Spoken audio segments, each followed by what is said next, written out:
Welcome, fellow trackers. I'm Nick Metzger, and my partner, my co-host in crime, is none other than Mr. Sean Abbott. We are so happy you're here this week.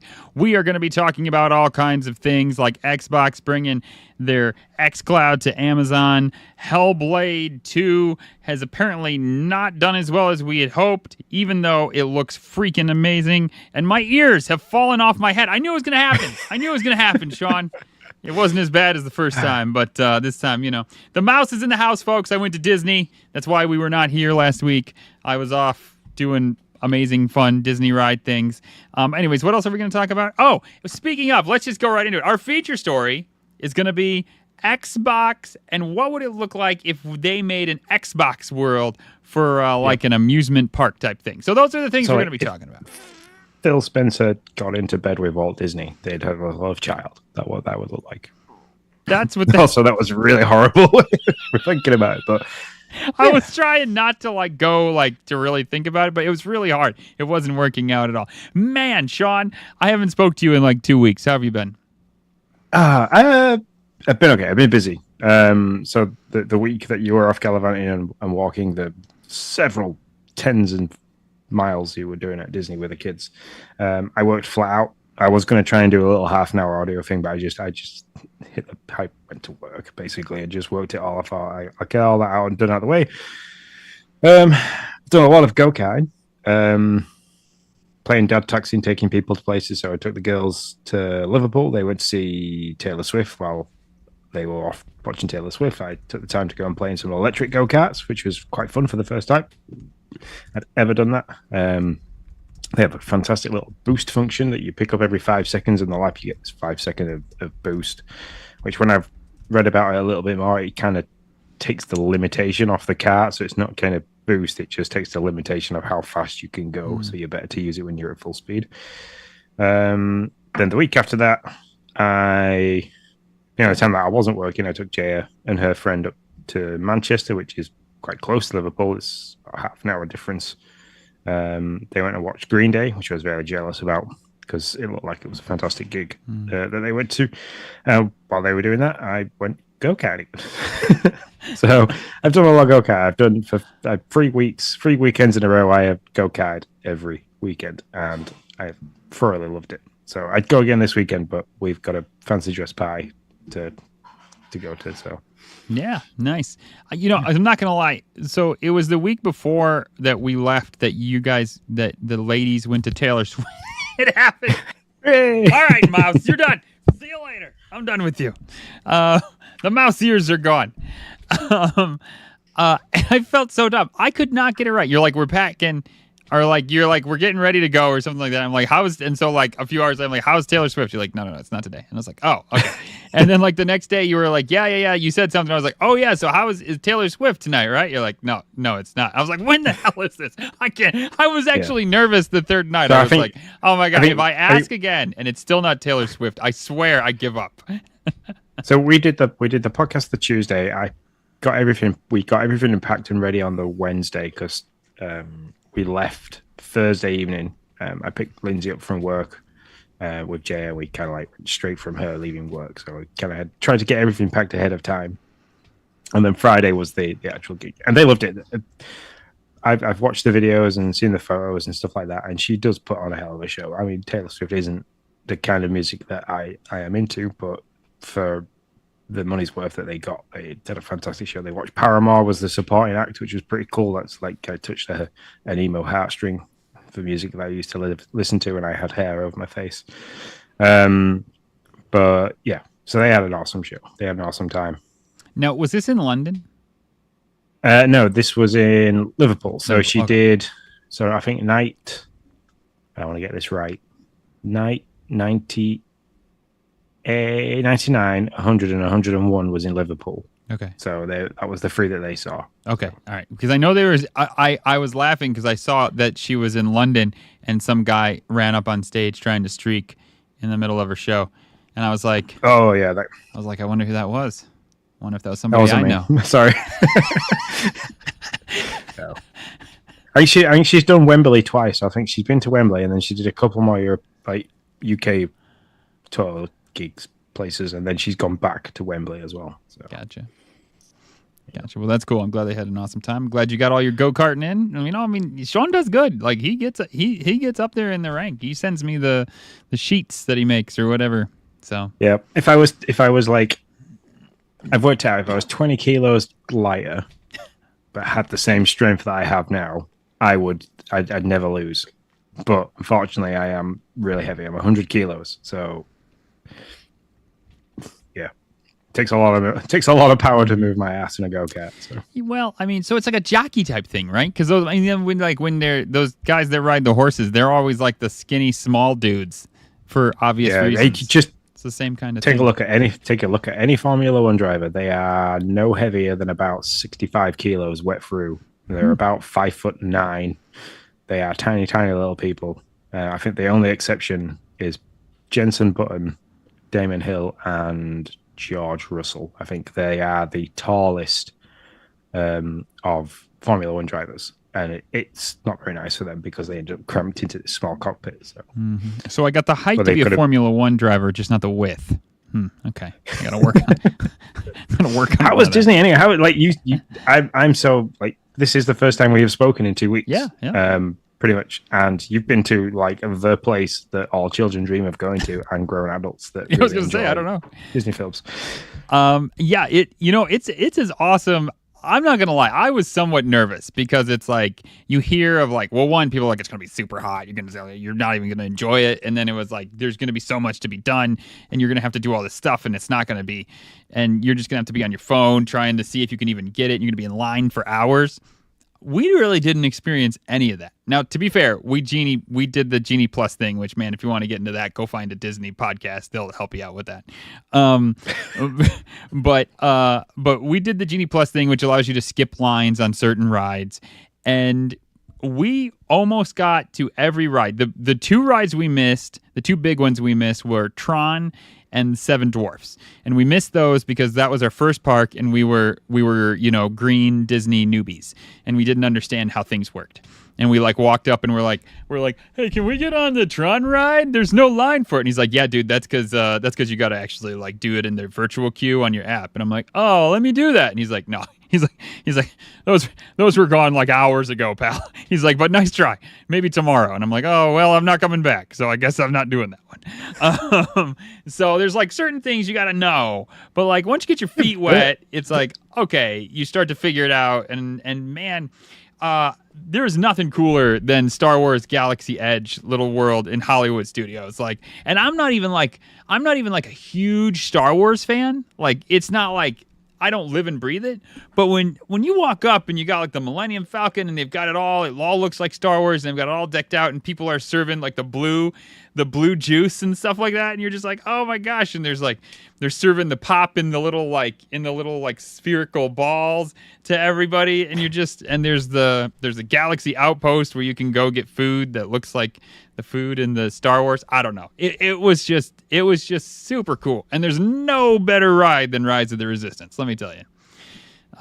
So that sounds pretty much ideal for our one and only Patreon member Bruce, who is oh my god, who currently has his own show, the Star Wars Dads. It sounds like he would have been in absolute heaven. It is so, and we got so lucky. So when like Rise of the Resistance has like a 2 to 3 hour wait, or you can spend money to lightning lane it, which gets you like to the front of the line. And I told my wife, I was like, if we're spending money on this genie thing, I'm not lightning lane doing, particular. And so we were like running. We were going to make that our first thing we did because we knew it was crazy. And there's this lady, like everybody's running this one direction as you get into the park. And there's this lady with like 2 red flags. It's the best thing. She's waving them. She's like, Rise of the Resistance is not open. It's got a delayed opening. Please go find something else to do. No lines available. And so I'm like, crap. So we went to ride this Slinky ride. It sounds dumb, but it's actually a really fun roller coaster. It's the Slinky dog, and it's like, anyways. But then we got done with that one, and I just opened up my app, and I was like, I don't know, what do we want to do now? Rise of the Resistance is still down. And then right as I said that, it my app spun a little bit, the Disney app, and it showed, and it was like Rise of the Resistance had a 25-minute wait all of a sudden, which means it's no longer closed. So I was like, Beck, it's open. So and like all of us, we just like book it, and you can tell like people were like looking at their app and realizing because it was like this flood of people that started to just kind of like quickly walk, and then you watch other people like start to like maybe more like jog, and so you're like, okay, well, I'm gonna jog. And it's a little crazy and a little ridiculous, but we got there and we only had like a 45-minute wait, and it, like I said, it's normally like a 2 to 3 hour wait, so it was pretty cool. Wow, that's pretty and that ride, like, man, I don't want to spoil it for you, but that ride is something else. Like you really feel like you're in the movie. You're getting chased by Kylo Ren. His like lightsabers coming through the wall in different spots, and they shoot. I don't know how Disney does it, but like they make the walls blow up, and then obviously like for the next group of riders, it somehow like gets all like there's pieces that look like they're all over the floor. So it's just the Disney magic, And so obviously they're not, and it's just like an illusion. But man, I'd bet money there was, but obviously it's not because they must all get put back for the next riders. So I don't know. It is a special place, and it was as cool. It was way cooler than I had actually assumed it would be. So how was the journey? Because you sent me like you were like 2,400 and something miles. Was that a round trip? That's round trip. That's round trip. Yeah, 2,413 miles round trip. We did take a little pit stop to visit some family members in Ohio, which made it about 150 miles longer than it had to be. Maybe 200 miles longer than it had to be, something like that. It's just a drop in the ocean. Well, I mean, yeah, when you're doing that track, it wasn't too bad. I mean, there were. How did the Kona do? Because it's a Kona you have now, isn't it? Yeah. We have a Pacifica. We could have taken this gigantic van, but we were like, wow, the gas mileage on the van's like 23, 24 miles a gallon, and the Kona's like almost 40. And so we were like, well, so we shoved all the kids and all the suitcases in this little Hyundai Kona, and we drove it down. And, it worked out. Like, it was tough, like at times, because kids are like dragging out stuffed animals. I'm like, no. You get 2. Okay. I was like, you do not understand how tight it is about to be in there. I was like, you get 2 stuffed animals, and that is it.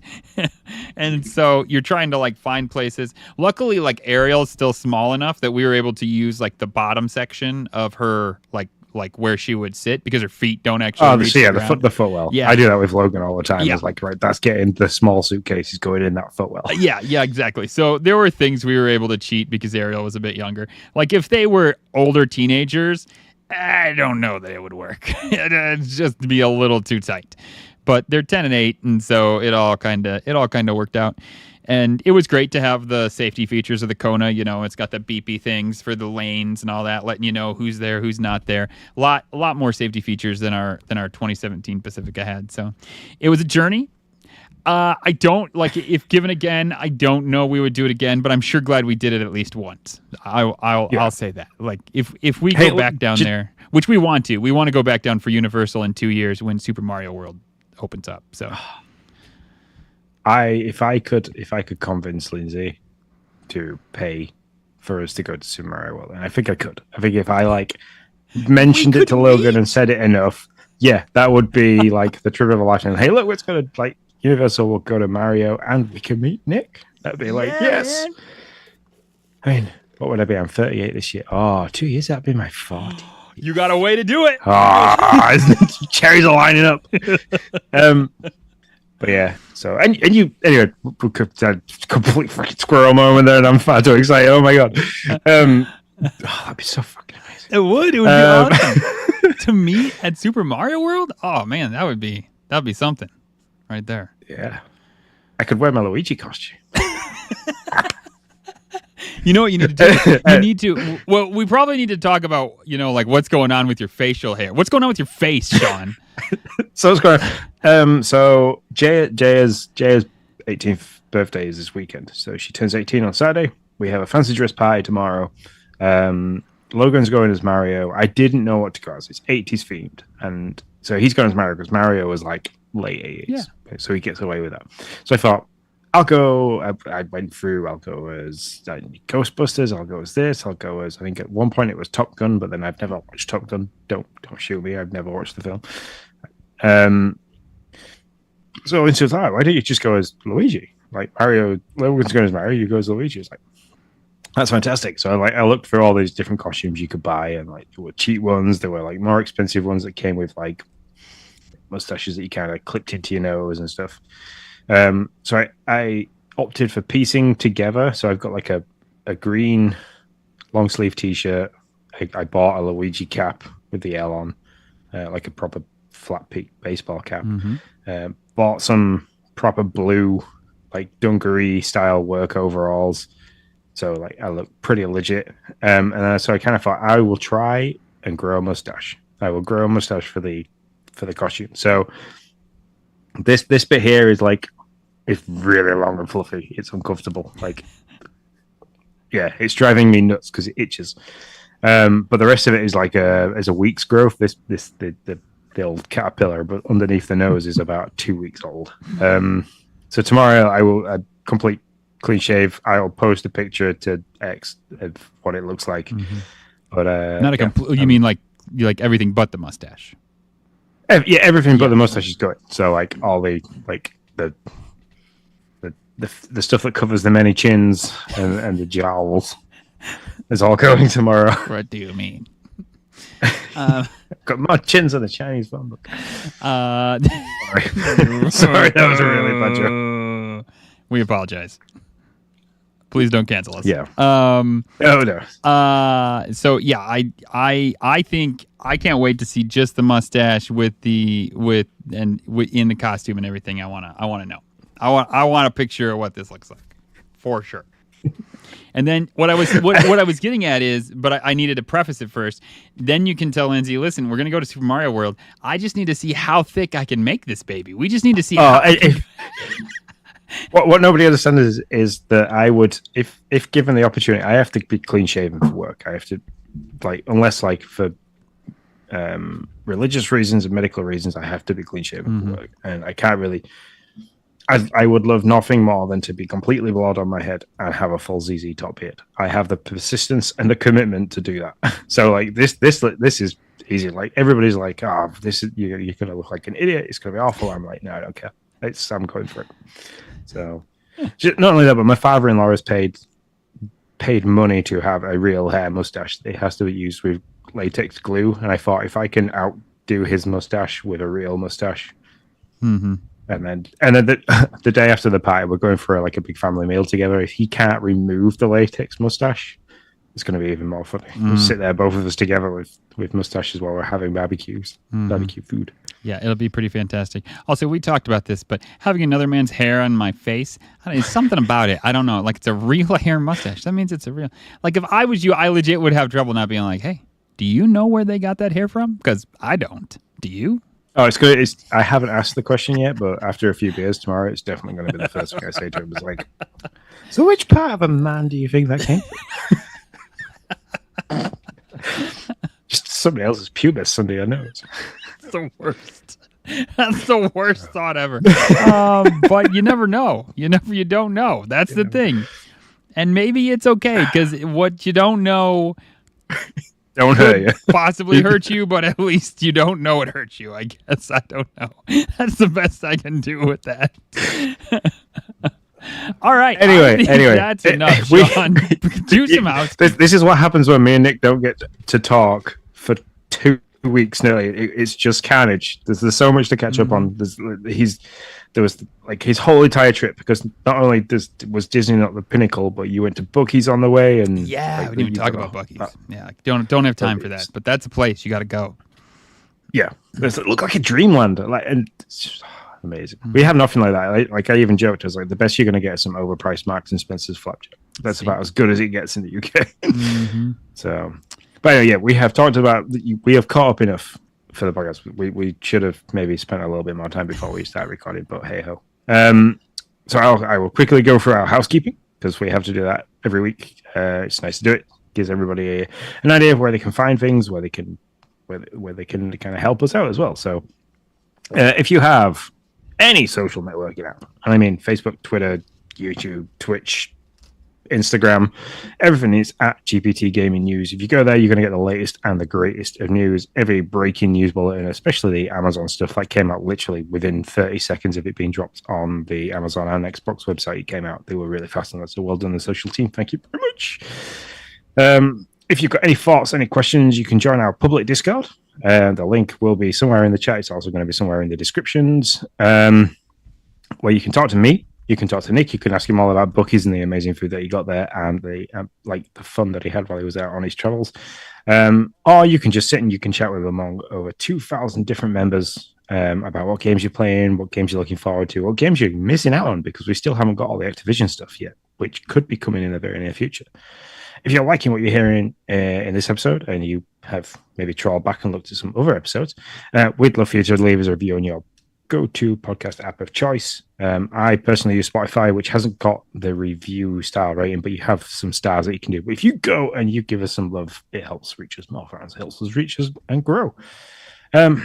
We wouldn't be a Game Pass show without promoting Xbox itself. So Xbox Game Pass. If you love Game Pass and you love our show and you want to show your support, head to the link in the description and you can sign up to Game Pass from the Xbox.com website.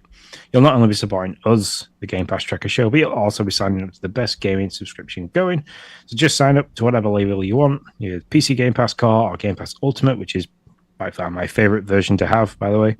But just go and play your own way by using the code in the chat or the show notes. You'll help us continue to grow. We're affiliated with that via the link, so it helps put a little bit of pennies in our pockets to make great things happen for you guys.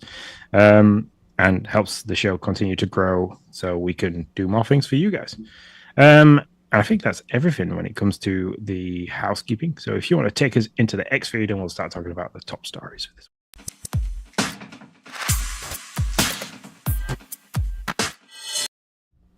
Top stories. That's right. We're here. Great job, Sean. We got top stories, news bulletins, and our feature story. But first, 5 top stories. We're going to be talking about Xbox bringing cloud gaming to the Amazon Fire TV stick, but only a particular stick, right? 2 particular sticks. 2 particular sticks. Which annoys me a little bit, because I have one. I have a Fire Stick. I have the Fire Stick HD, I think, which is the 2019 version. I think I got it in and amongst COVID, because obviously that's when we sat inside and watched a lot of TV. So you need to have the Amazon Fire Stick 4K or the 4K Max, which is the 2023 and above versions. You can currently get hold of those. $60 for the 4K Max and $50 for the normal 4K. But there is Amazon Prime Day is coming up in the middle of July, which is like the 13th to the 16th of July, I believe. For us, it's 16th to the 17th. 16th to the 17th. Yeah. Okay. I don't know if that's everybody, but it usually does fall on everybody at the same time, I think. Yeah, July 16th through the 17th. Then. Yeah. So there's a 24-hour period where you can go and you'll more than likely get some percentage of money off from these products. So I'd wait till then, capitalize on more games for your buck, basically. Mm-hmm. But you need one of those two devices. I don't entirely sure. We tried to look at this before we went live. If it was coming to the actual Fire TV application, if you were to buy an Amazon Fire TV, but we couldn't find any concrete on that. So it's currently looking like the only way going forward is to have one of those two sticks. You can then download the Xbox app directly to the Fire Stick and pair your Xbox controller as long as it's Bluetooth pairable. So as far as I believe, that is any of the Elite controllers, the Series S and the Series X controller, or any third-party controller that is licensed with Xbox. So we had that whole debacle a couple of episodes ago that only certain controllers now work for a period of eternity, basically. There is ones that will work for 3 weeks, and then it'll, because it's an unlicensed product, will no longer work. So because as long as it's a licensed Bluetooth compatible device, that it should work. And then you can play as many different cloud games as you like. Obviously, that all relies on you having decent internet. So, like the people like Nick who have like 1 million miles an hour internet, it's fantastic. He can plug that in anywhere he wants as long as his Wi-Fi signal is strong. And I would look at getting the 4K Max because that is the best in terms of onboard graphics and kind of processing, and it's also got the best Wi-Fi. That's an receiver. Important part right there. What's got the best Wi-Fi? Yeah, I think it's adapter? the 6. Is it 6E? I think it's called something like that. Okay. I'll take your word for it. So, and you can play anything that's available via cloud. You can play. I'm looking at this very closely. My eldest daughter is going to university in September. She plays a lot of Fortnite with her friends. She does a lot of the festival stage kind of stuff. She's on a 1S at the moment, and she's kind of limited to what she can use power-wise. She only has so many units per month or per year. So if she can get a Fire Stick which powers off the TV, and she can play Fortnite via the cloud with her friends, this might be the way forward for her rather than having a separate console which kind of does it. So I'm gonna be watching this closely. I have the 4K Max in my Amazon basket at the moment. It's going to sit there until Prime Day, and I'll probably drop some cash on getting one, and then I'll try it out. And when that happens, because I think it's back end of July that this becomes available, then I will report back and see how it goes. Nice. I will say, ironically, so while you were chatting, I was searching for Fire Stick controllers.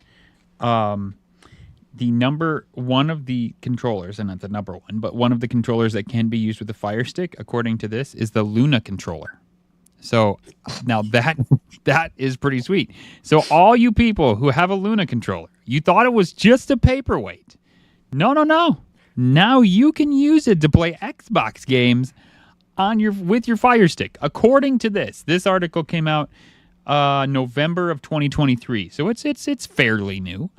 So there you go. And as far as I remember, the Luna controllers are actually pretty good for latency as well when it comes to Bluetooth input. So that's quite a good shout. And if you have one laying around, just dust it off, stick some batteries in it, and away you go. Yeah, man. So there you have. I'm excited about this. It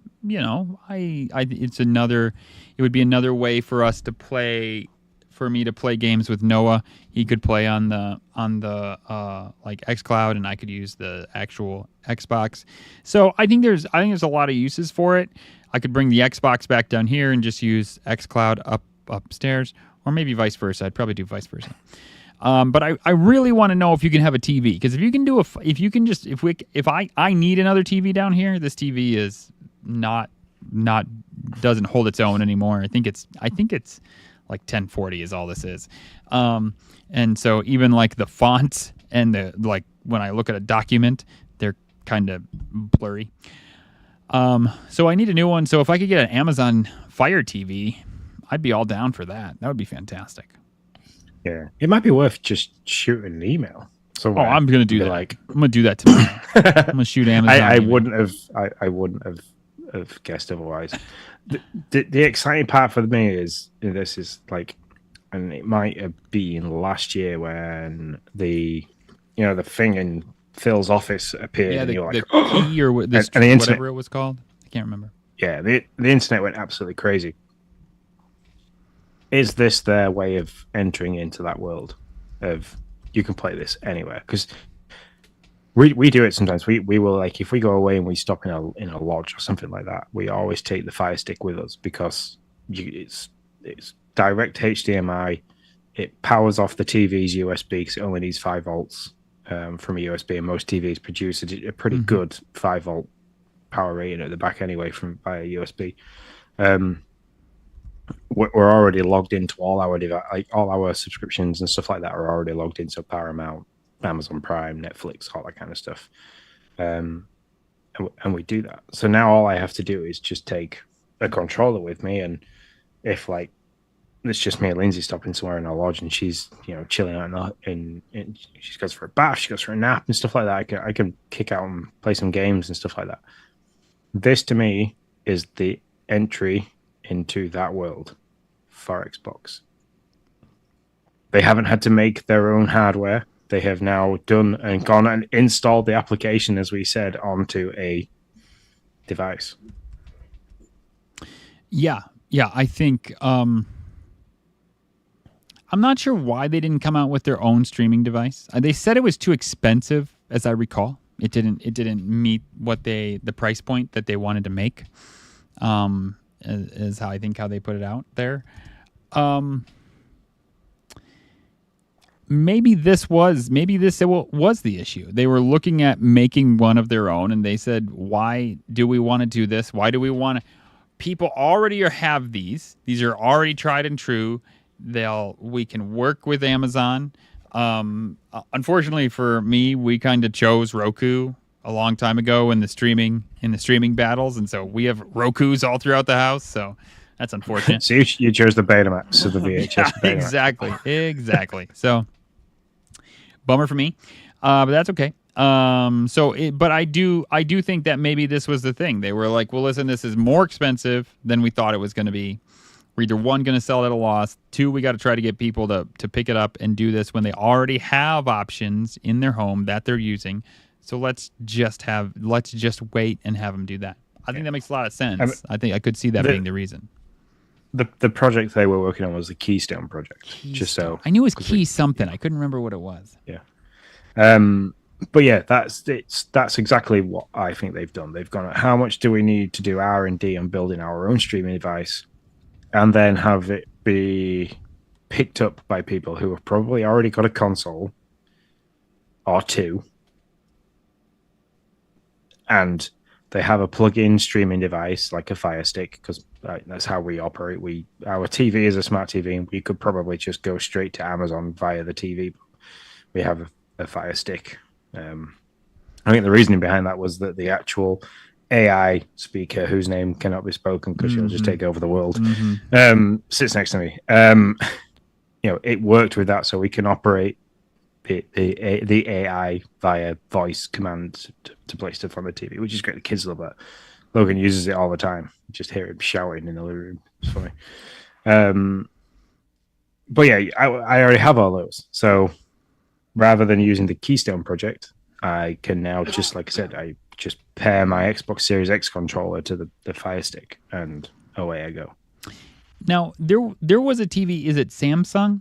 Was it Samsung that they're currently working with? Yes. Okay. So Samsung, you can download the Xbox app directly to it, pair your controller to the TV, and do it that way. But I think it was like the 2020. You needed a 2022 or 2023 TV. Yeah. So So do you think they got like Samsung got a year's exclusivity on that app or something like that? Because that's kind of what it feels like to me. Because it was, I believe, Summer Game Fest last year that they unveiled that. So it feels like they got a year head start with everybody else, and now it's kind of that's over, and Xbox can bring it to other things. yeah, possibly, or because it was. I don't know. Installing an application to the TV is the same as doing it to a Fire Stick. So yeah, probably. I think there might have been a bit of a bidding war. There could have been something in the fine print when it came to the FTC and the CMA that was kind of like you can't have it on a small device, but there's nothing stopping you from having it on a TV or a device like that. So there could have been some fine print in there because I don't think unless you want to dig through all the kind of information that and be able to understand it and digest it, that there was probably some kind of explanations in there somewhere. But yeah, I wonder about that. But I'm excited for it. I'm with Sean. Fire Stick, I think, is going to get some sales because Sean and I are both buying one. I've got to say that Prime Day comes, and usually Prime Day is up to like 30% off. Yeah, especially on Amazon. On Amazon products, those usually get a deep discount on Prime Day. So I mean, a lot of stuff gets a discount, but Amazon stuff you're pretty assured is going to be discounted. So it'll be interesting to see how that all rolls out, how well it works, and all that jazz. Second story number 2, Hellblade 2 apparently failed to crack top 100 game sales in Europe last month. Do you think this is an issue for Xbox, for Hellblade, for Game Pass? What do you think what do you think's here? I don't think it's much of an issue in terms of that. The game did pretty well in terms of people downloading and playing it. If you want to go on pure sales, anybody that's going to play this game will have already had Game Pass, more than likely. So for them, anybody outside of that to purchase it either went and got a 3-month trial of Game Pass or just signed up to Game Pass rather than buying the game. And this is that double-edged sword that you kind of have with putting big titles like this onto your subscription service. You're going to have lots of people playing it, but at the same time, you aren't going to make a lot of revenue from people buying it. So yeah, your revenue is hopefully long. You're playing the long game, hoping you're going to keep revenue from Game Pass. Interesting to see if that actually happens. We know a couple of people who are really good at dipping into Game Pass, playing the game, and getting back out. Oh, Johnny. Yeah, which is a smart strategy if you can do that. Like if you can delve into a game and drill down and finish it and be done with it and get out. I mean, not great for Xbox, but you're not here to make Xbox money. You're here to enjoy some games at whatever price you can get it at. That's the lowest. So, I don't have any issue with it.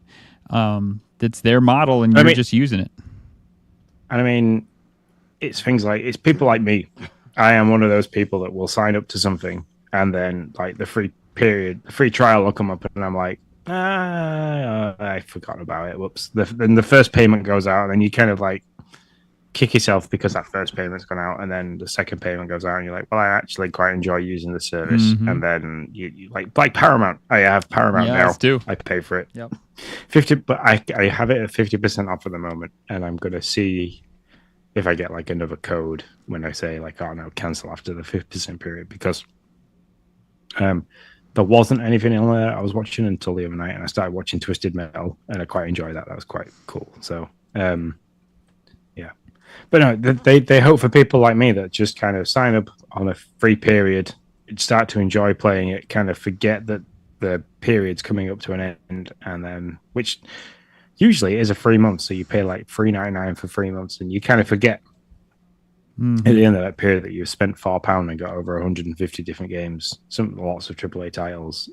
You get to that period and you kind of forget, and it goes out, and you're like, well, I'm enjoying what I'm doing, so screw it. Mm-hmm. So, yeah, I would like to say there is the top 10 that they have down here for Europe for May. Hogwarts Legacy is still fucking on that list. It's just recently had a pretty good update as well, so a lot of people are excited. I just can't believe that game just. And I love. Yeah, but excuse me. I love that they are like, yeah, Hogwarts Legacy 2. We're gonna make it. We're gonna make it live service. And it's like, why? You are making so much money off of this obvious hit, and you're like, nah, we'll make the next one live service. Screw it. What I like even more is that the top 10, you have Grand Theft Auto 5 at number 2, which is a 10-year-old game, Hey, man, and then at number 8, you have Red Dead Redemption 2. So Rockstar are still killing it with 2 10-year-old games. Yep. Yeah, they're just like money's just rolling in, man. They're like Scrooge McDuck of the video game world. Exactly. It's crazy. But yeah, I mean, also says a lot when you're looking at the list of games here, and you've got EA Sports FC 2024, which is FIFA, basically, which is always in Europe because of football and Premier League and all that kind of stuff. I almost said soccer ball, but I don't want to get us like lynched. Sorry. My daughter just got home from football. Football. Metadona soccer here. I don't know. It's the Euros 2024, and I haven't watched a single England game yet. So go soccer ball. But no, you've got EA Sports 24, you've got F1 2024, and then you've got your niche markets underneath that with Helldivers 2, which I wish would come to Game Pass. Yeah, I'd love to play that game. Yeah. It's like Starship Troopers. Why don't you freaking reciprocate, I just Tony? love to play it. Yeah, we give you give back. Yeah, but yeah, in that top 10 of games, you've got 1, 2, 3, 4 old titles. You've got a Nintendo sitting in there at number 5 with a remake. Shock. I swear, Nintendo can remake anything. It doesn't matter. They can do whatever they want. It's gonna make top 10. Be like, yep, look at that. If they ever remake, what was the Mario Paint that was on the SNES? Mm-hmm. If they ever remade that, I'd be so excited. I had Mario Paint. That actually was a pretty cool animation tool. I didn't understand it as a kid, to be honest, but I mean, there was a lot you could do with that if you understood it. That was way ahead of its time. So I had the mouse and keyboard and everything. I had the mouse. I didn't have the keyboard, but I enjoyed it. I liked the music thing where you could, like, with the mushrooms and the stars and everything. Anyway, there's a lot. It's a completely different track, but I watch a lot of videos of people that have like made songs on the music from Mario Paint. But if they ever they should remake it. The Switch would be a fantastic option and a great tool for that. Definitely could, yeah. Mm-hmm. Well, this is a Game Pass show, though, I think. Not real sure, but I'm pretty sure it is. So I don't think it's the end of the world. I would like to say, for those of you who are like, well, obviously it's not top 100 because it's on Game Pass. Most Game Pass games actually do make top 100. The big ones oftentimes make top 10, like Forza and Starfield, top 10 in sales. Hi-Fi Rush. Yep. Mm-hmm. So it actually is kind of an anomaly that it didn't get top 10 or top 100. I don't think it was a title that we ever saw would be top 10, but it is something to think about how that's working for Xbox in the long run. I think Hellblade, the first Hellblade, did really, really well because it was a kind of first of its kind in terms of how the game was played.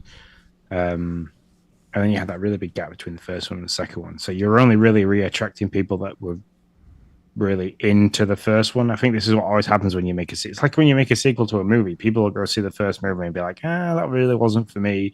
And they'll come away and not go see the sequel. I think Hellblade falls into that kind of pattern of people might have played the first game and played it to completion because, they're playing a game, they've paid for it. Or they've started it, so they'll finish it. But then got to the end and been like, this game wasn't for me. So when the second one comes out, you have that little bit less interest. So I think it falls into that because it is very niche in what it does.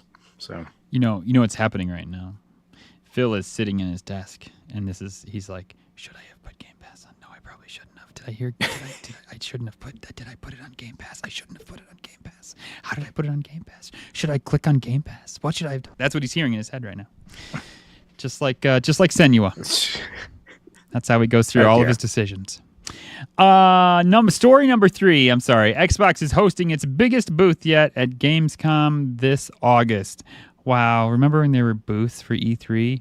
I mean, nobody knows what that is, but such a good time. Anyways, could you ever go to this, Sean? How far away are you from Gamescom right now? Are you 1,000 miles away like I am from Florida? Could you I don't know, where's it at? Where's it what? It's in Germany. Where is Game? Oh, Germany. I mean, I'm pretty sure it's in Germany. I didn't actually. I'm like 99% sure it's in Germany, but now all of a sudden I got super nervous that I'm wrong. Okay, now I'm searching it because I feel like I'm wrong, and somebody's going to be like, "That idiot doesn't know what he's talking about." I mean, I was looking earlier at how much it would cost for me to take the Scirocco to the Nürburgring, which I have to drive through Germany or parts of Germany to get to the Nordschleife. So. And I think it was like something like £860 round trip to get to in cash for ferries and fuel and stuff like that. So I can't imagine it's too much. It was like £99 to get a ferry over. I'm still trying to figure this out. It's not getting an obvious answer. Give me 1 second. 10 hours. It would take me 902 kilometers, which is... Oh yeah, Cologne. It's in Cologne. Distance kilometers. How many kilometers did I say? 902, I think is what you just said. But I was really... 560 miles. So no, not even a quarter of what you drove. Come on, Sean. You can do that. You need to report from Gamescom. Get me there, I will do it. We need to go talk to the executives at this place. I'm gonna go knock on the HR door and be like, "Listen, Sean has a request. He's putting in for." I mean, I've been to Germany before. It's a fantastically beautiful country. I love the food. I love the people and everything. So yeah, come on. I thought the next thing you were going to say is I love the beer. I was like, yes. Well, there's that as well. European beer is always nice.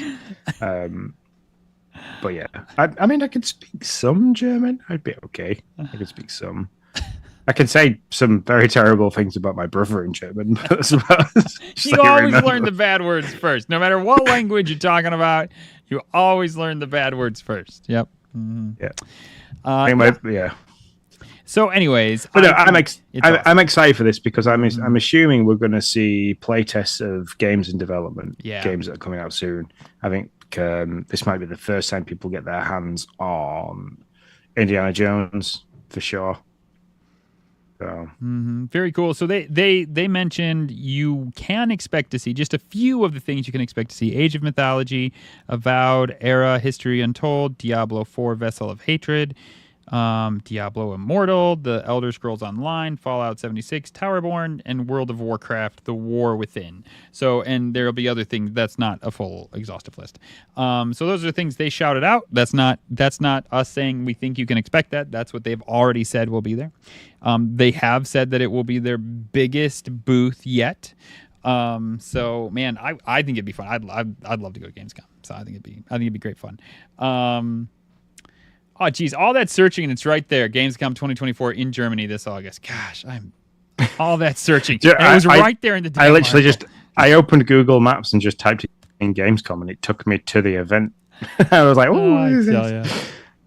There you go. 902 kilometers, so that's 1,800 kilometers. 560 1,120 miles.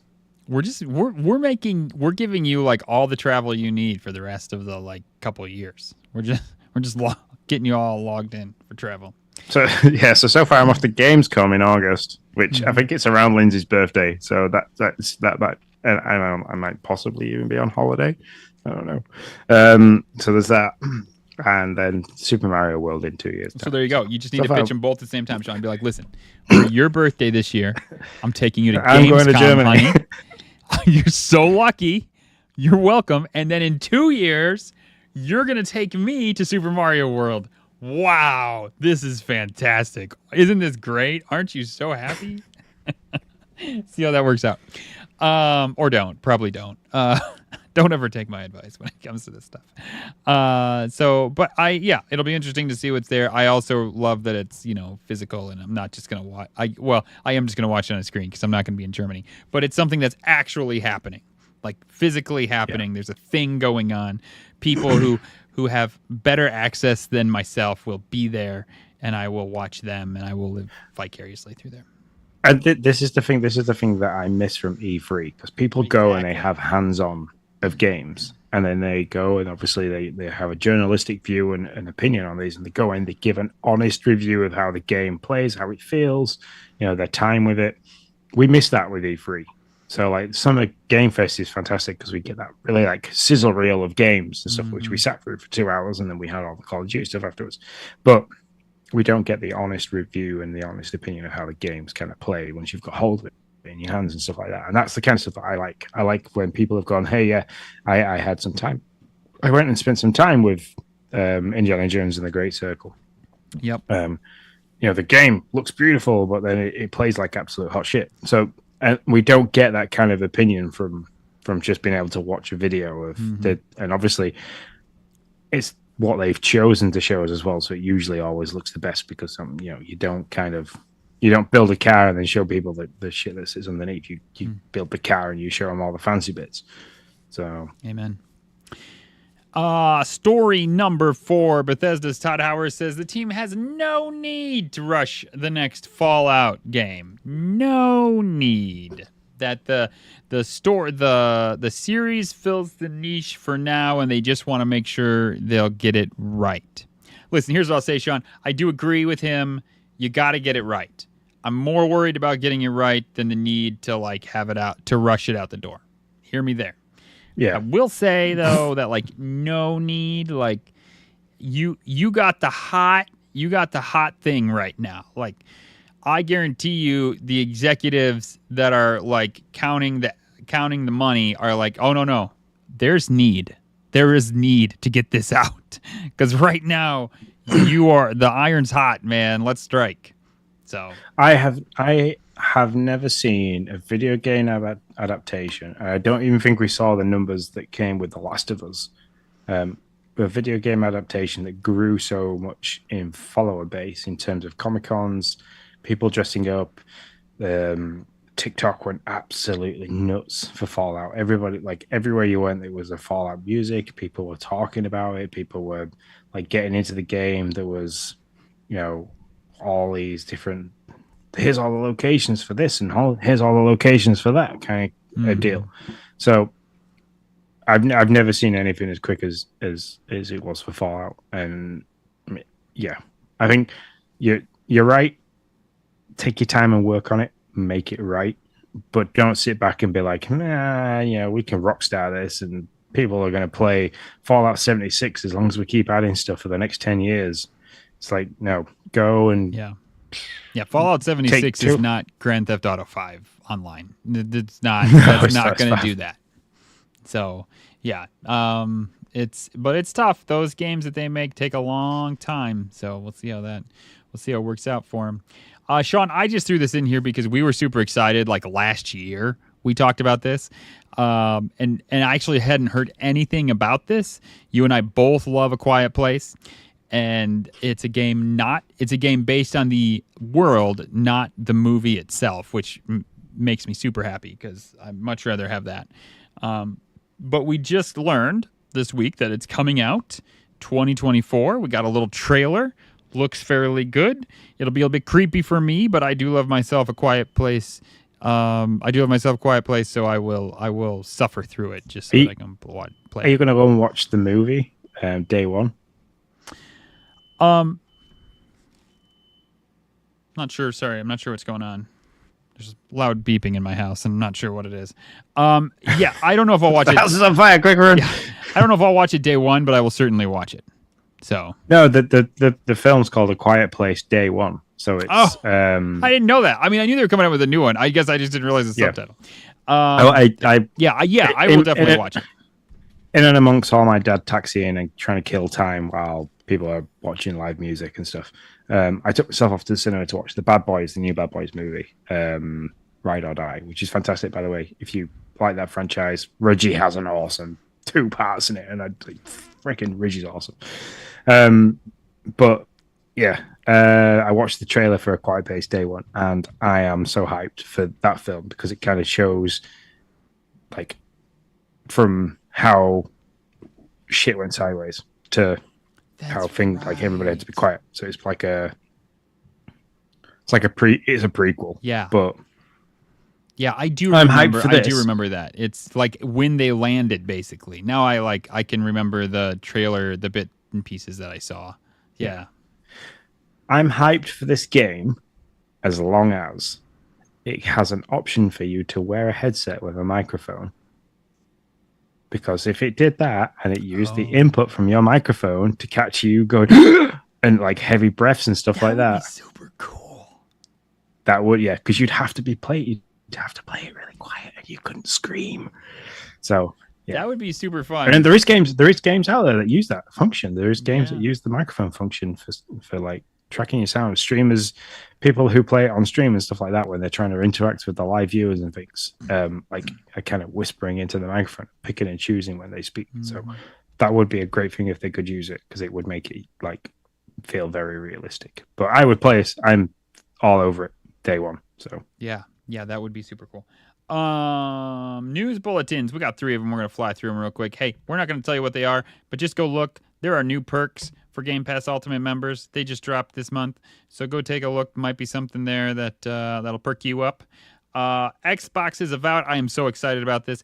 Xbox is Avowed, they have said, is fully playable in third person. Obsidian has confirmed that. I love it. Obsidian's so good at doing this. They did it with Grounded 2. I hated it at first because it was first person and I couldn't figure it out. And then I realized that I could play it in third person, do the whole thing in third person. Totally changed my aspect of the game and I loved it. So good on them. And just so you know, Flintlock, The Siege of Dawn is now available to preload on Xbox Game Pass. Not play, but preload on Game Pass. So, there you go. Sits there with Call of Duty Black Ops 6. Nice. Yep, there you go. Feature story. All right, listen. I went to Disney, and one of the things, because I don't know why I have scissors in my hand. My daughter. Why you got scissors in your hand? What are you doing?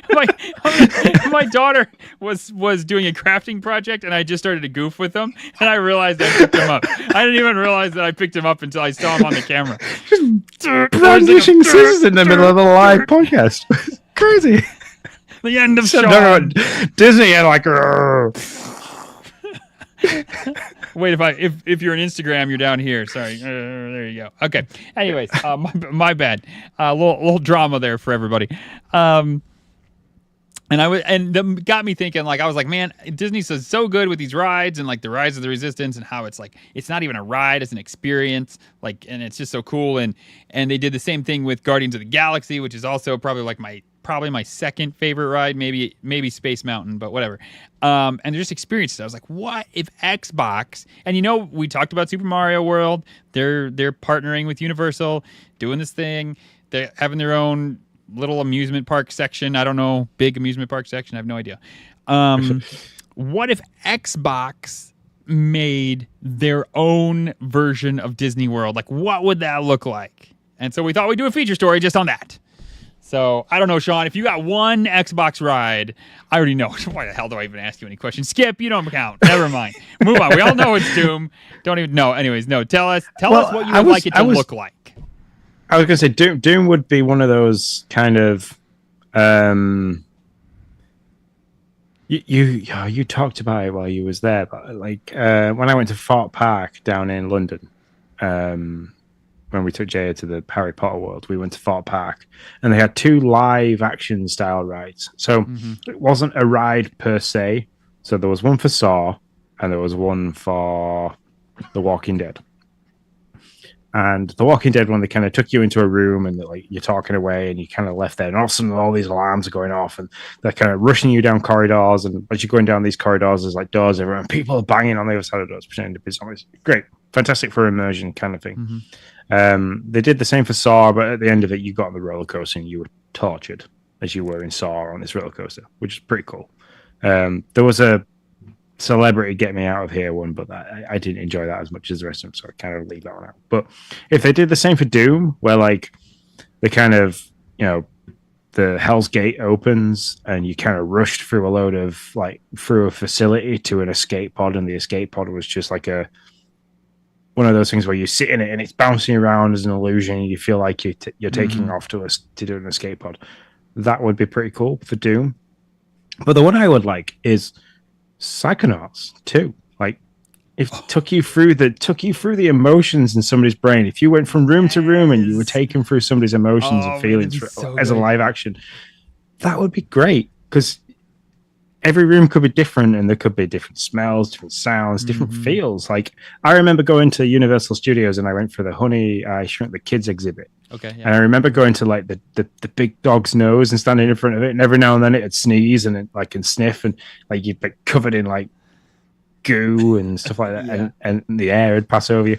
And I can remember that being really good as a kid, because it was really immersive. So if they could do the same as that, I'm trying to think of kid-friendly stuff, because most theme park style things you have to kind of go like almost kid-friendly. So you could do Psychonauts and you could make it really kid-friendly. You could do the introduction of how, you know, to express emotion and feelings, and how that might look for somebody else as well, because you're going to have different people express different emotions in different ways. You've got a neurodivergence, you've got people with any form of autism, so autism, that might have the inability to express things in differently. So it could be a really good learning point, as well as being a fantastic ride and sense in that sense. But there's also a learning development side of things as well that they could really do really well with Psychonauts. And so that's completely off the cuff that I thought about that as we were going into it. But Psychonauts, I think, could be a pretty cool one to do. Yeah, Psychonauts would be very cool. I could see a Banjo-Kazooie ride. That makes a lot of sense. You could do a Spyro ride. Either one of those would be cool. Like a Spyro ride, you could easily do like there's an Avatar ride where you're riding a Banshee. Very cool, super popular ride in Animal Kingdom right now. You could totally do that kind of thing where you're flying through the world and you're kind of like immersed into it. There's so much stuff you could do. I mean, there's obviously a Halo ride. And it was, by the way, Rise of the Resistance, where you're told that you're going to go to a Resistance transport ship, and then the First Order sucks you in. And then when the transport ship opens up, they suck you into their ship. When the transport ship opens up, like First Order soldiers and some stormtroopers step in, and they're like talking to you all harshly, getting you ready for your ride. And there's stormtroopers walking all around, and they take you to this prison cell thing. It's very cool. So that is the USC, the USMC, and so you could do exactly the same premise, but with the aliens and the grunts kind of thing. So that would work quite well. There's obviously a Fable ride, but I'm not sure what it looks like. Like I was trying to figure out like how it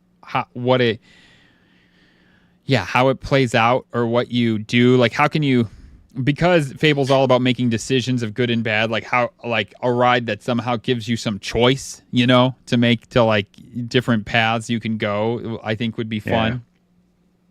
Tyler, by the way, Acid TK says we will definitely always expect a Banjo-Kazooie ride, but one will never be announced. That's probably true. Just a section of the park that's never opened up and just kind of sat there with music that plays every now and then. Banjo-Kazooie music plays, and every once in a while there's like a tumbleweed that goes by, and then one goes by the other way. It's just like, that's all it is. You're like, there's your ride, folks. Have fun.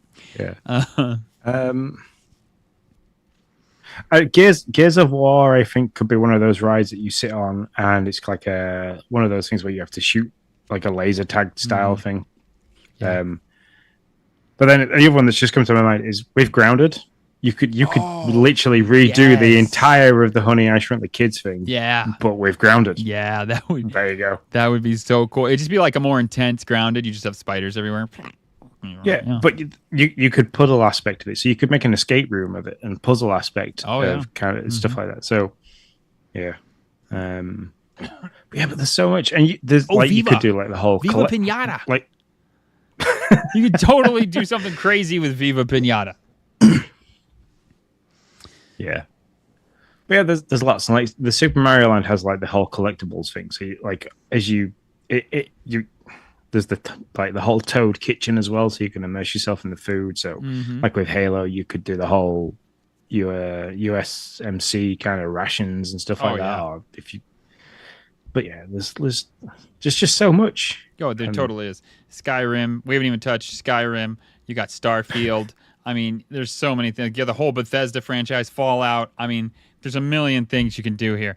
And there's like... Could you imagine if you had to walk around inside a bunker, like a Fallout, like a vault? Yeah. Oh, yeah. Fallout.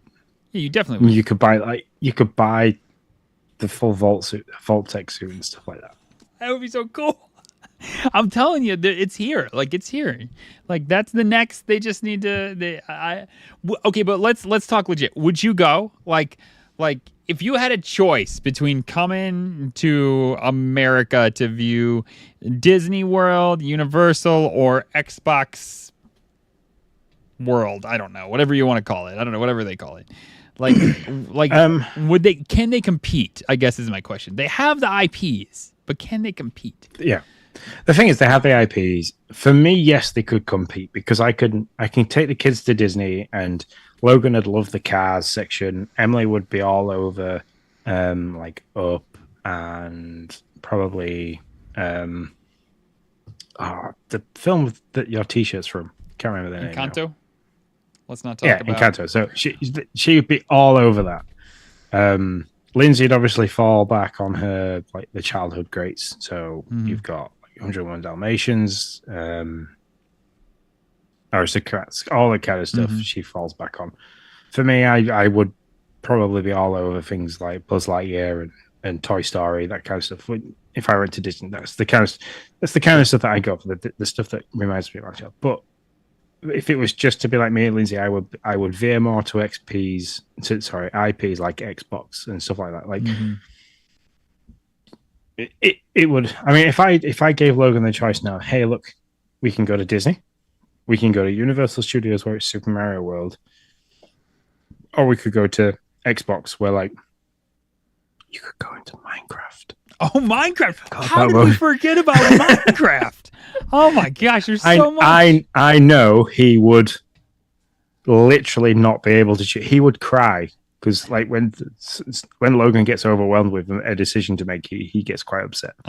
He would literally cry because he would. If I told him he had to pick one, he wouldn't know what to go as. He wouldn't know where to go. So, yeah, I think, given the opportunity to kind of tick all the different boxes, if they did a huge park, Universal Studios style size park of all the different IPs, like Disney has with Star Wars and Cars and so on, all those different ones, you could go in, you're fully immersed in it, and there's, you've got a wearable that you can like hit things and like you can kind of collect stuff, and yes, they would sell it. It would do very well. And people would come from a very long distance. I think so. To stuff like that. I think so. I think they would. By the way, Acid TK says perfect dark laser tag experience. That'd be fun. Yeah, that would be good. Did you see that the Nintendo Direct, they had the perfect dark multiplayer on that? Yeah. On the N64. Yeah. I've tried it. It's very difficult. It reminds me of GoldenEye. So just heads up. I will stay away. Yeah, no, it's I think it could be something really cool. It's obviously like they haven't said they're interested in anything like that. Nintendo wasn't though for a long time, and then all of a sudden they just kind of became interested in like letting Nintendo weren't until they dropped the Super Mario movie. Yeah. Once they worked with Illumination, and made the movie, they realized a direction they could go in. And I was saying this to Logan the other day because he was really upset. He had the Super Mario sticker book that came off the back of the movie, and they stopped selling the stickers everywhere. And it was really sad because he didn't get to finish it. I've tried looking high and low, and the price for buying the sticker packs to finish this book is ridiculously expensive. Sure. So I kind of explained to him that this is what happens with it, like broke him into the world of limited run. And so this is what happens when you have a limited run thing like this, that you might not finish it, which is like you kind of need to be on it and buy in the sticker packs quite often to kind of finish it. I completely forgot where I was going. So yeah, I think Nintendo worked with Illumination and the idea of making the park off the back of the movie. People bought into the movie so much, and it opened up a world where you gave characters a bit more personality. So we saw a personality of Bowser that he wasn't just this bad guy. He genuinely has a feeling for Princess Peach in terms of he wants to marry and stuff like that. You gave Mario a personality rather than just woohoo and it's a me, you marry. Yeah. You gave him the personality with Chris Pratt's voice.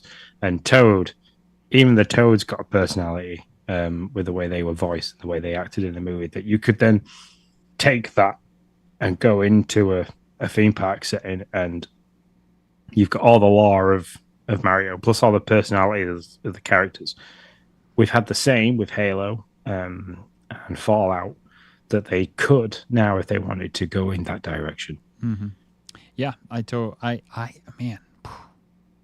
I mean, I had like somewhat thought about it, but now that we've like fleshed out more of it, I'm like, man, I was like, I think they could do it, but I don't know. But now I'm like, oh man, they could definitely do it. So we'll see. We'll see what. Hey, look, if we say this every time, Phil, if you're listening, just hit us up. We would happily share our thoughts, and I'm pretty sure we could brainstorm a few things. Yeah, we'll take a small, just 6-figure salary to consult with you and test rides. Nothing much. Don't worry about it. Just fly me out for free every month. I'm looking for a full-on salary. Sean's like, just let me go. That's all I want. Just get me there for quality assurance. Once a month, I need to go. Oh, that's pretty good. Family. I don't know if I get away from work that much. So see, that's why I need a salary so I can just stay there. I forget where I work shifts, so like I just I'm killing time. I mean, actually, so like if they did it in like Seattle or something like that, because I mean you couldn't put it right in Florida. You couldn't do that, or like they have to do it somewhere. They have to do it somewhere else. Maybe what's the other Mario or the other big theme park area? That's like, is it California or Chicago? Is it California? California currently has, I think, the Super Mario World that's open. Yeah, now. So you could put it out that way. Is there one in London? Compete. Is there anything in London like that? No, we have the Harry Potter World. Yeah, that's kind of all we've got. We've got Harry Potter World, and then the big theme parks here are Alton Towers, Fort Park, and Flamingo Land. So like have you ever been to Flamingo Land? Yes, it's not full of flamingos. I feel like maybe, I mean, from what I'm hearing, I feel like maybe it needs to be in the UK. If they brought something that big to the UK, it would have to be. It'd have to be closer to London. You're talking like north of the Watford Gap. It'd have to be in around that area, because if you brought it any too far south, you would lose all interest of Scotland and Wales, like North Wales and North Yorkshire, because nobody wants to go that south. I'm kidding. But yeah, they'd have to choose. And the only issue you've got is the weather. It's not always guaranteed here. So it's nicer to have those kind of theme parks in a place where you can guarantee that it's going to be pretty dry all year round. Yeah, it's just like Michigan. Nothing's coming to Michigan. I mean, like, you got like 4 months where you can actually operate your park, and then the rest is just frigidly cold. So I can remember the last time we went to Flamingo Land, I was stood watching Lindsay and Jay going on a ride, and I was wearing a raincoat, waterproof walking boots, and wishing that I wasn't there because I was that wet and cold. Yeah. So. Yeah, that's interesting. You got to think through all that. All right, well, that's the feature story, guys. Xbox World, it's coming. We promise. Just we don't know when and where and how. Yeah, we're building it slowly. So, go sign up to our Patreon, give us the money, get behind us, give us some cash, and we'll go build it. We just need like maybe 12 figures. Yeah. More money than we can count. So on to the dashboard.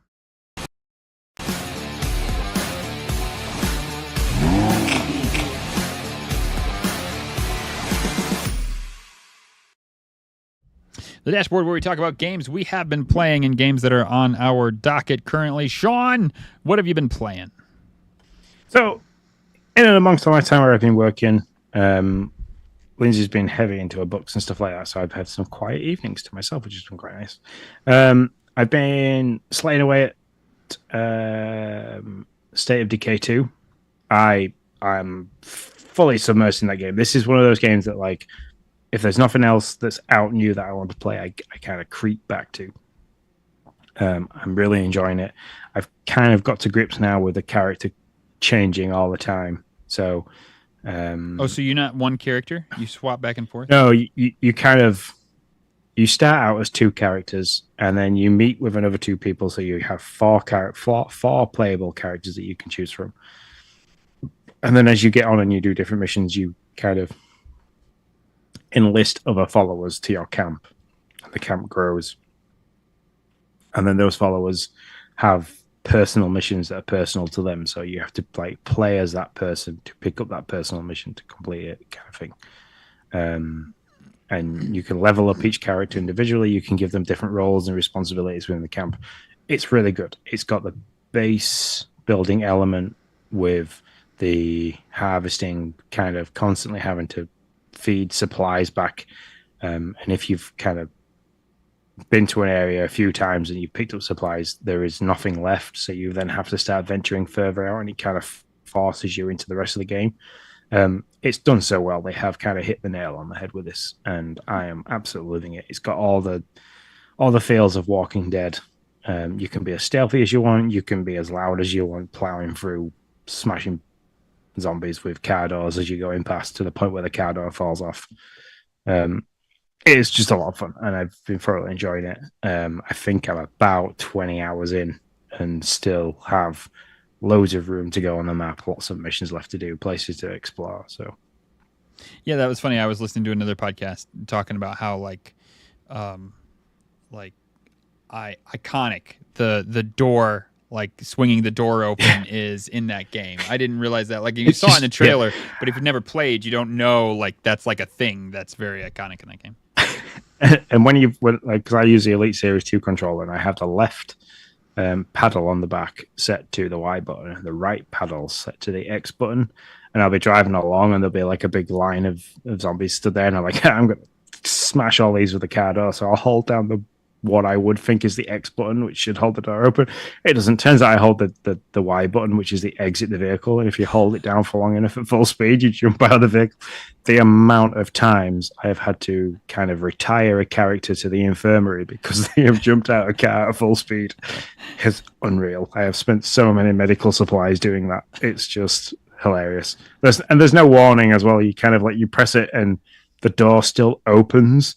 But then you get like the Y button comes up with a circle which slowly goes around it. But by the time you've realized what's happening, it's too late. And you've not only have you smashed through all the zombies, but your player now has like severe fatigue and trauma injuries that require them to that you can only get so much of your health bar and so much of your stamina bar back and stuff like that. And it's just so. Is there is there damage that can be done to where they're no longer a play? You can't play with them anymore, basically. Yeah, you can. Basically, if you use the same player for too long, they get tired. Okay. And as they get tired, their stamina bar gets less and less and less, to the point where they will just keel over.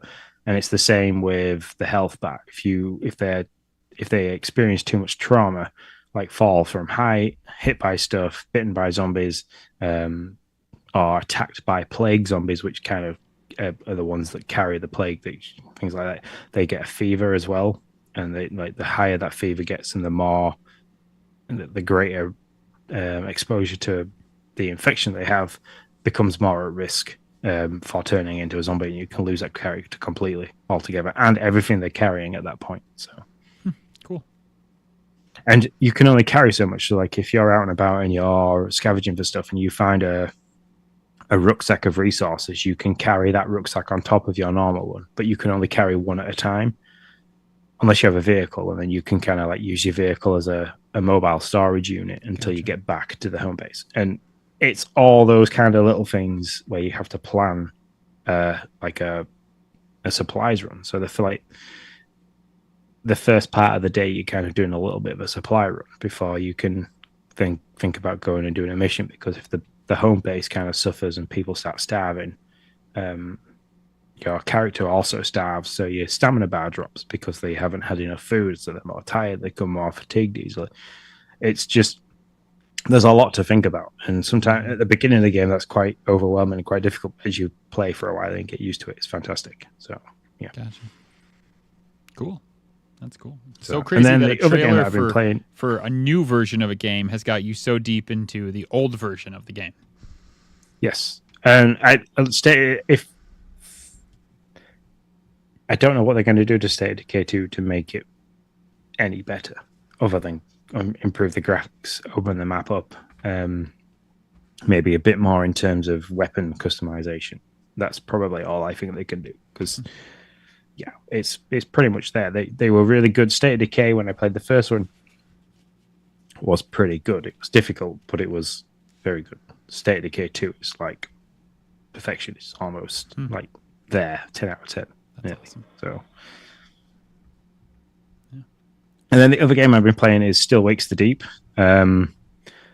Excited for this off the back of the showcase that we saw where it was first shown off.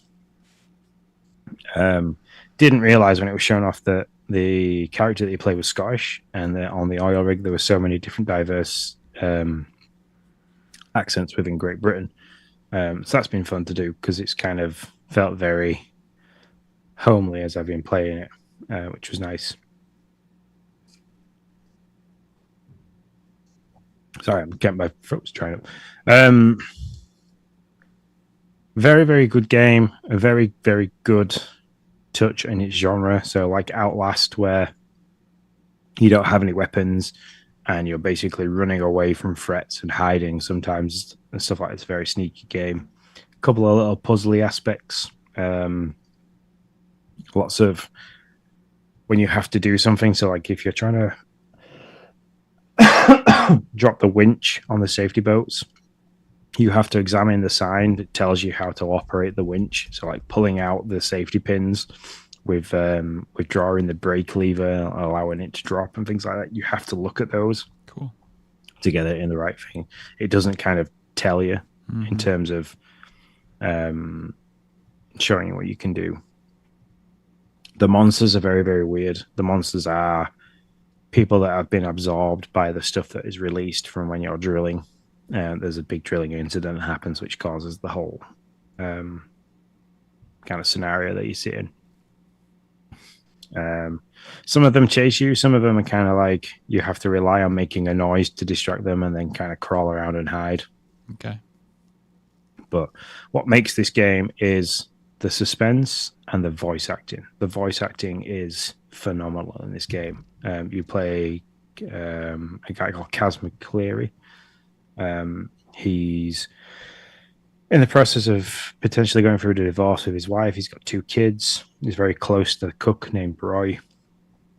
And like the first few minutes of the game, you kind of absorb in his life and his story and things like that. And you kind of develop a really good connection with him in terms of how he feels. He's in the midst of being fired because he's had a fight off back on shore and stuff like that.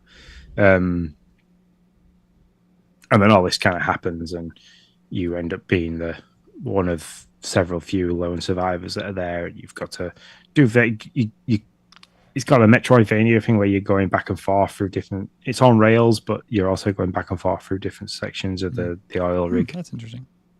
And every time you go, because of the damage that's been done to the oil rig, things have changed and stuff like that. And very good game. I've rolled credits with it, and all I will say is the last section of the game feels very rushed. So you've got this really long story where you're going through different things and you're talking to different people, and there's different puzzles and areas to go through. And there's a lot of thought gone into the game until like the last bit. And I don't know if it's because there's different endings that you can have, but the ending I got felt very rushed. But then when I look back at the gameplay I had, I can't see where that would alternate to get a different ending, because there isn't choices. It's not like, let this person live, let this person die, help this person, don't help this person. So I don't know where those choices can kind of change. Gotcha. That's interesting. Well, that's cool. I have been playing. Have been is the wrong word. I got a couple hours in on Robin Hood, Sherwin Builder, Sherman build. What is it? Can't think of what it's called. Sherwood Builders. Sherwood. I couldn't think of the name of the forest. Sherwood Builders. This game really reminds me of a Far Cry. I mean, for the hour that I've got into it, it has. So basically, you go through the initial story of how Nottingham, the sheriff of Nottingham, has taken over. And basically, there's 4 regions, and you have to do certain tasks. Any tasks you do might up your reputation. And once you get to a certain point of reputation, you can do the final quest to kind of free that region. And then once that region's free, you go on to the next one, and the next one, and the next one. And you can do anything from escort missions to saving prisoners to all kinds of different stuff. It has a huge crafting section. You have to craft pretty much everything. All you start off with is a rusty sword. You got to craft your first bow and arrows. And then I had done just the first little mission of like trying to hunt down does for meat, because you have to feed yourself and your village. You have this whole little like Sherwood forest village that you are creating, and you have to give them houses, and you have to feed them and make sure that they're taken care of. They help you with your mission as you move forward. They give you more skills and all that kind of stuff. It seems really cool so far. The gameplay seems pretty legit. I've taken on a handful of baddies. I'm playing on normal. Seems, it's a little difficult, but nothing too horrible at this point. But like I said, I'm only in a couple hours. I will say that hunting does was very difficult. Lots of missed shots. You do have this ability to like slow time, and you have where everything kind of slows down a bit. You'd think that'd be more helpful than what it really is, but it only slows it down for like 3 or 4 seconds, and then it speeds back up. And you have like a hunter vision where you can kind of see the things that are important in front of you. So there's lots of different things. There's a skill tree as well to kind of hone those things and make them better. You can buy and sell stuff, so it seems like a pretty legit game. I'm excited to put a little bit more time into it. It seems like it's right up my alley. So that's all I have played, and I literally just played that for an hour and a half in the last couple weeks.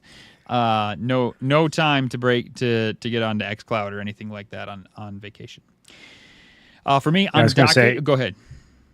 I was gonna say I've been keeping an eye on what you've been doing on Squad Busters, and it's like you haven't been active for like 6 days. Yeah, so. No, he's definitely not. You've definitely not had time around Disney to delve into any gaming. No, not even a little. By the time you get home, man, you get stuff squared away for the next day, because you're usually getting up at like 6, 7, something like that. You got to get up by 7 because you got to get your first genie thing in. So it's like there's just no time. You just want to go to bed so you can wake up and do it all over again. On my docket, I will say I played My Time at Portia before Animal Crossing. Sean, My Time at Portia was the game that I had put the most hours into on my Switch. So My Time at Sandrock has me very, very interested. I made a choice between the two. I would have chose Sandrock, but I thought I'd go with the Robin Hood, which was another that I was really excited about because it was out only because sooner. You'd have put My Time in at Sandrock, and you probably wouldn't have made the podcast. So. Yeah. I mean, so My Time at Portia, I just hope it comes out and it's not. I haven't read much about it at the moment, but My Time at Portia was very buggy on the Switch. I mean, it was rough. The game was fantastic, but I played through a ton of bugs because I just wanted to keep playing because I enjoyed it that much. I dealt with them so that I could play it. So I'm hoping that My Time at Sandrock is a little bit better than that, but I will report back because I'll certainly be putting some time into that this coming week. Yeah, I think the other thing that's sat on the docket for me is I've pre-installed the Call of Duty Black Ops 6 stuff, which kind of allows me back into the Warzone world. Gotcha. And they've got the whole Fallout Warzone crossover stuff coming soon, so I might dip back into that, but we shall see. State of Decay 2 is pretty much my current only rotation. So Yeah, and I have SteamWorld Dig. I would love to get into SteamWorld Dig too, but I have played and beat the first one. I will definitely get to the second one, but I don't see it happening this week, because between Robin Hood and Sandrock, I probably won't get to that one. I will say, man, I do love playing as Robin Hood. Like, I mean, I bought my first bow after watching. Is it Costner? I think it's Costner. Play Robin Hood. Like watching that, I fell in love with it, and that's where I bought a bow and arrow, and we started to do archery at the gallery here in town. So like Robin Hood, it didn't stick with me like some things have that I fell in love with as a kid, but like there was a time in my life where like archery was huge, and I absolutely loved it, and it all came from like that Robin Hood movie. So I think the only time I've ever had anything to do with archery was at a fun day at the last power station I worked at. They brought some archery boards in and stuff like that, and I won a bottle of champagne for best shot. Nice. Nice. Yeah. No, I was into it pretty heavy as like I'd say like sophomore, freshman in high school. But it didn't last into college for me. Anything else for you before we move on to what's out on Game Pass?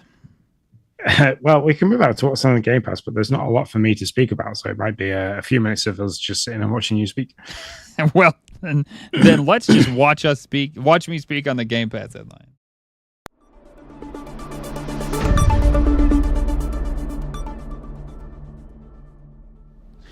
Okay, so we're going to go over games we don't normally go over, but since we missed a week, we're going to hit these games and talk about them real quick. So Still Wakes the Deep, Sean gave us pretty much a deep dive into that. That was out as of the 18th of June. Everywhere, XNS only.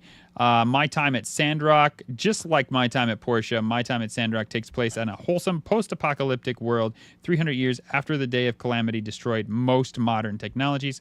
Gather resources to build machines, befriend locals, and defend Sandrock from monsters, all while saving the town from economic ruin. That's available everywhere. Came out on June 19th. Keplerth. This is the one, Sean, that I was excited about. I didn't realize I was on the PC side of my Game Pass app when I was looking at stuff on the phone. I know. So Keplerth is out on PC, came out June 20th. Try to survive on a hostile alien planet in this 2D sandbox RPG where you can choose to live alone or fight side by side with your friends in an online multiplayer mode. Survive, build, farm, fight, and explore your way to victory in this open world adventure. Come on, bring that to the console. That sounds like so much fun. EA Sports FC 24, available everywhere. Came out June 25th. Welcome to the club, EA Sports FC 24. That's football club. So, it's football.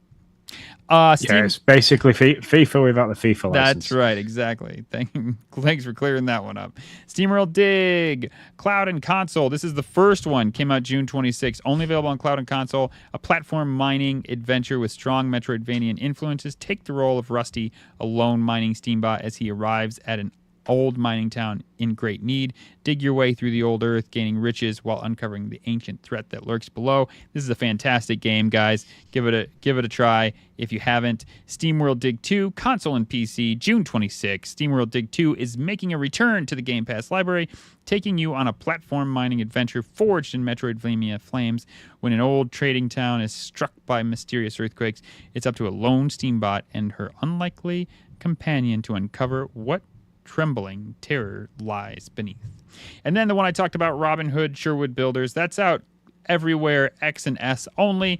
Came out just today, June 27th. And what's coming out next week, Sean? Absolutely nothing. It's quiet for 2 weeks. Probably not going to stay that way, but it is right now quiet. There's nothing coming to Game Pass for right now.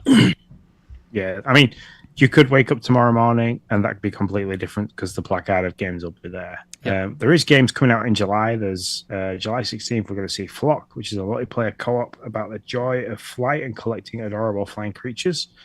And then July 16th is Magical Delicacy, which is a wholesome pixel art platformer, where you end up cooking magical delicacies from a vast collection of ingredients in your own shop. Explore an unfamiliar town and deliver tasty treats to the townsfolk.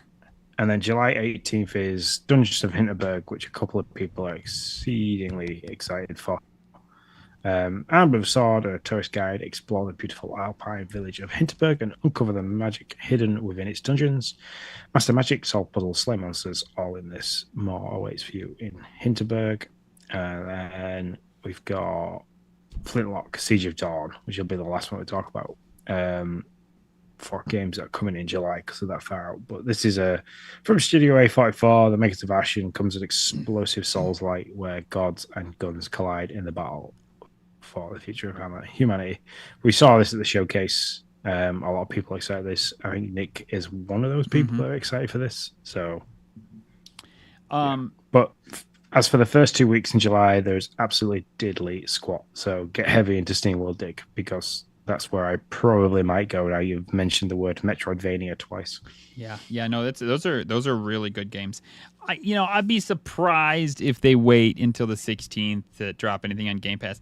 I wouldn't be shocked if they don't drop anything next week. I mean, Xbox is an American company, and we're all going to be pretty much on vacation for July 4th. So I wouldn't be shocked if they wait until the week after next before something gets dropped. But 2 weeks without a Game Pass drop seems pretty darn long. Well, we have a lot of games leaving, don't we? June 30th, which is Monday, I believe. Yep. So you've got FIFA 2022, which is leaving console and PC. Forged in Shadow Torch or Fist, that's also leaving. Stranded Deep, Story of Seasons, and Sword and Fairy Together Forever are all leaving on the 30th of June. So we usually, as a bunch of games leave, we kind of get the placard for games that are coming, and then all the information also follows it to tell us what games are leaving later on in the month. So I have a feeling that we'll get a placard of games to cover the first 2 weeks in July come Monday or Tuesday morning, with a description of what games are going to be leaving for like mid-July. So yeah, I agree. We're going to get some more for sure before this. So the only thing I want to mention, we had Acid TK had a question. He said some games showing at Summer Game Fest are skipping Xbox. The reasons seem kind of ridiculous, but luckily for me, I have all three consoles. But do you think these companies are waiting for a Game Pass check or just feel there is no need to port it? More money for the game is better, right? So that was a question we got before we wrap this puppy up. I don't know. It could be one of those where Xbox have said, yeah, you can quite happily come on our platform, but we'd like to have you on Game Pass if we can, because obviously they're pushing that really hard. And the company that's then turned around with the game and gone, no, we don't want that. We want people to buy the game because we want the revenue from the game. Also, developers work with publishers to publish the game to different places, and it could be a deal that they have with the publisher that they can only sell the product, they can't lease the product, which I want to start using the term of leasing the product onto a subscription service, because you are basically putting that item there for hire by a subscription. So there's leasing and selling. That could be one of them. They could have had a better deal with Sony to release the product there as, to buy only rather than to kind of put it on a subscription service. Or the deal just might not be there yet, and we could, closer to the time of release, we could see it come to Xbox through one way or another, or it'll be 6 months afterwards. It's one of those that we never really fully understand the handshakes and stuff like that go on behind closed doors as to why these kind of things happen. Yeah, so I think the big one here that everybody that I have read that a lot of people are talking about is Marvel vs. Capcom, which I think was at the Nintendo Direct. That one at the end of it was revealed to be coming to PlayStation 4, Switch, and PC, and not Xbox. That's got a bunch of people kind of, a bunch of Xbox players up in arms about why it's not coming. The news was that it was engine support issues was the issue with getting it to Xbox. But I think it all kind of boils back down to what Sean is saying. Yeah, there's engine support issues, but it's been on Xbox before. It could be on Xbox again. It's just the thing is, it's not worth. They deem it not financially responsible to take the time to fix the engine issues to get it on Xbox because they don't think they're gonna get the money back for it. So in their estimation, they're better to bring it to PlayStation and PC and Switch, where apparently there isn't engine issues, and they'll make more money that way. That's just whether it's right or wrong. It always stinks to not see your console logo up at the end and see everybody else's logo there. That's never fun, even if it's like do I care about Marvel v Capcom? Not really, no. But it's still like, am I happier when I see Xbox logo sitting next to it, and especially a Game Pass logo sitting next to it? Sure, definitely am. But yeah, I mean that's what it boils down to. It's all finances. I mean, anything can be any issue can be overcome. Most issues can be overcome if you're willing to spend the money to overcome them. But they're just not willing to do that because they don't think they'll make their money back. Yeah. And the only other thing I have to say is Tyler, you're very greedy. All 3 consoles, and yet you ask such a ridiculous question. I'm kidding.